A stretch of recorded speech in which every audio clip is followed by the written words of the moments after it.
नमस्कार दोस्तों, स्वागत है आपका सीख विद द यूट्यूब चैनल में। आज मैं आपको उन इंडियन वाइसरॉयज़ और गवर्नर जनरल्स के बारे में बताने जा रहा हूँ जिनसे रिलेटेड अक्सर एग्ज़ाम में क्वेश्चंस पूछे जाते हैं और उनके नाम, उनका वर्किंग टर्म और उनके रेन में क्या क्या अलग अलग चीज़ें हुई वो आपको डिटेल से इस वीडियो में मैं आपको बताऊँगा।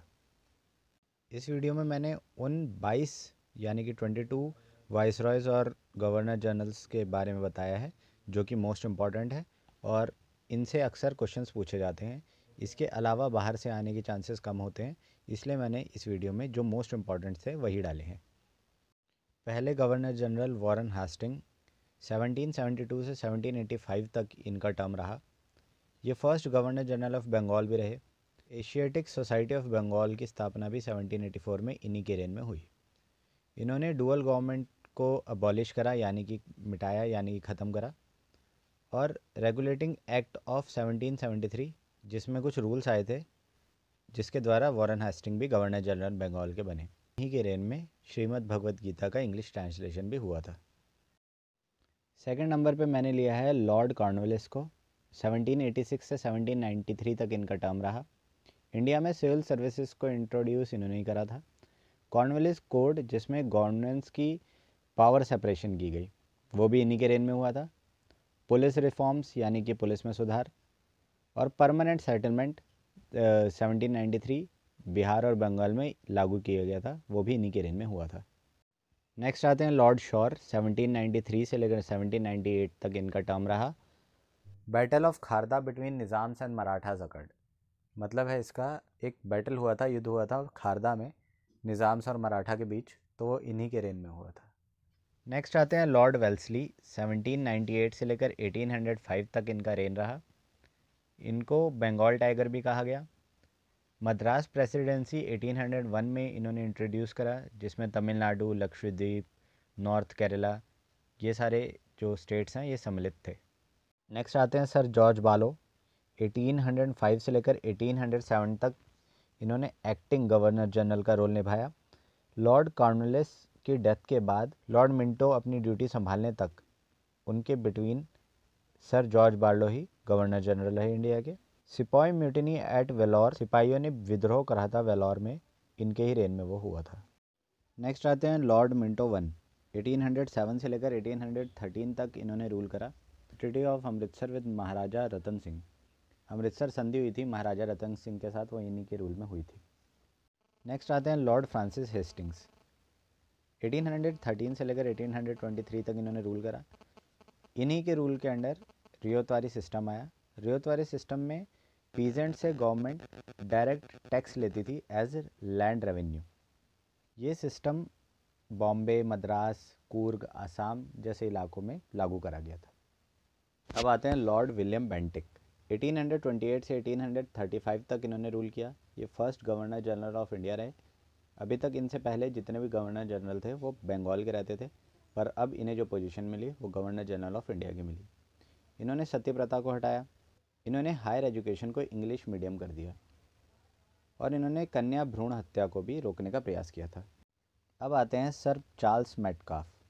1835 से 1836 तक ये इंडिया के गवर्नर जनरल रहे। इन्होंने प्रेस से रिस्ट्रिक्शंस हटाए। ये इंडिया के अलावा कनाडा और जमाइका के भी गवर्नर जनरल रहे। अब आते हैं लॉर्ड डलहौजी। 1849 से 1856 तक ये इंडिया के गवर्नर जनरल रहे। डॉक्ट्रिन ऑफ लैप्स इंट्रोड्यूस करा इन्होंने। डॉक्ट्रिन ऑफ लैप्स जो है बहुत ही इंपॉर्टेंट चीज़ है। इसमें क्या होता है कि एक राजा का अगर कोई सक्सेसर नहीं है यानी कि कोई उत्तराधिकारी नहीं है तो ब्रिटिश सरकार उसका राज्य हड़प लेती थी। रानी लक्ष्मीबाई के साथ भी यही हुआ था। तो डॉक्ट्रिन ऑफ लैप्स को आप इस तरह से याद कर सकते हैं।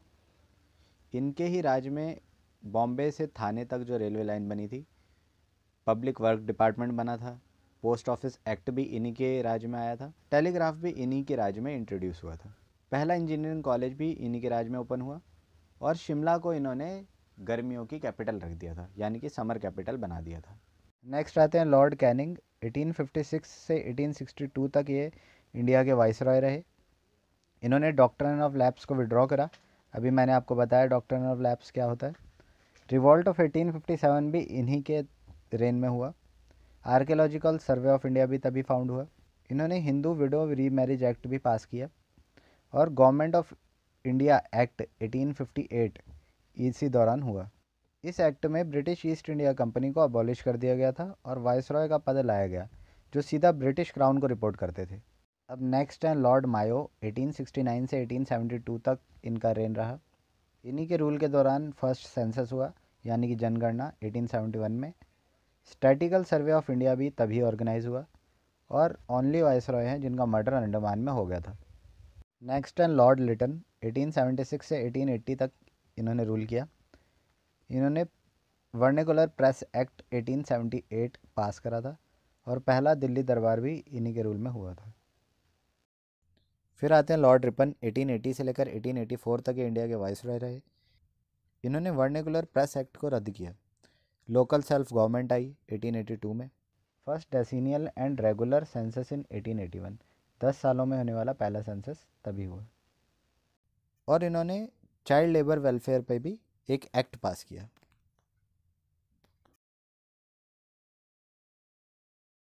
अब नेक्स्ट हैं लॉर्ड डफरिन। 1884 से 1888 तक ये इंडिया के वाइसरॉय रहे और इंडियन नेशनल कांग्रेस तभी बना 1885 में। नेक्स्ट आए लॉर्ड कर्जन। 1899 से लेकर 1905 तक ये इंडिया के वाइसरॉय रहे। इसी दौरान बंगाल का पार्टीशन हुआ 1905 में और सेकंड दिल्ली दरबार भी 1903 में लगा। अब आते हैं लॉर्ड मिंटो। पहले भी एक लॉर्ड मिंटो आए हैं, वो लॉर्ड मिंटो 1 थे और कंफ्यूज मत होना। तो ये लॉर्ड मिंटो हैं। ये 1905 से लेकर 1910 तक इंडिया के वाइसरॉय रहे और इन्होंने मार्ले मिंटो रिफॉर्म को पास करा। फिर आते हैं लॉर्ड हार्डिंग। ये 1910 से लेकर 1916 तक इंडिया के वाइसरॉय रहे। इन्होंने बंगाल के पार्टीशन को अनॉल्ड कर दिया यानी कि रद्द कर दिया। उसी दौरान थर्ड दिल्ली दरबार लगा जिसमें किंग जॉर्ज पंचम 1911 में आए और उनका स्वागत हुआ। और इसी दौरान दिल्ली को कैपिटल बना दिया गया इंडिया का। इससे पहले कलकत्ता था 1912 में। फिर आते हैं लॉर्ड चैम्सफोर्ड। 1916 से लेकर 1921 तक ये इंडिया के वाइसरॉय रहे। रोलैक्ट एक्ट 1919 में पास किया इन्होंने। जलियांवाला बाग कांड भी उसी दौरान हुआ 13 अप्रैल 1919 में। नॉन कॉपरेशन मूवमेंट भी 1920 में तभी हुआ। हंटर कमीशन बिठाई गई जलियांवाला बाग में जो कांड हुआ था उसका पता लगाने के लिए 1919 में, वो भी इन्हीं के रोल के दौरान हुआ। फिर आए लॉर्ड इरविन। 1926 से 1931 तक ये इंडिया के वाइसरॉय रहे। साइमन कमीशन बॉम्बे भी उसी दौरान आया 1928 में। फिर 1930 में गांधी जी ने दांडी मार्च निकाला। उसी दौरान सिविल डिसोबीडियंट मूवमेंट भी स्टार्ट हुआ 1930 में और उसके बाद 1931 में गांधी इरविन पैक्ट हुआ। फिर आते हैं लॉर्ड लनलिथगो। 1936 से 1943 तक ये इंडिया के वाइसरॉय रहे। उस दौरान क्रिप्स मिशन आया 1942 में और क्विट इंडिया मूवमेंट भी 1942 में आया। फिर आते हैं लॉर्ड वेवेल। 1943 से 1947 तक इनका रूल रहा और उस दौरान कैबिनेट मिशन आया 1946 में। फिर आए last viceroy of British India Lord Mountbatten. 1947 से 1948 तक ये रहे और ये first governor general of independent India थे, मतलब आज़ाद भारत के पहले गवर्नर जनरल थे। उसी दौरान भारत पाकिस्तान विभाजन हुआ यानी कि पार्टीशन ऑफ इंडिया। ये वीडियो को लाइक करें, चैनल को सब्सक्राइब करना ना भूलें और अपने दोस्तों के साथ शेयर ज़रूर करें। Thank you so much.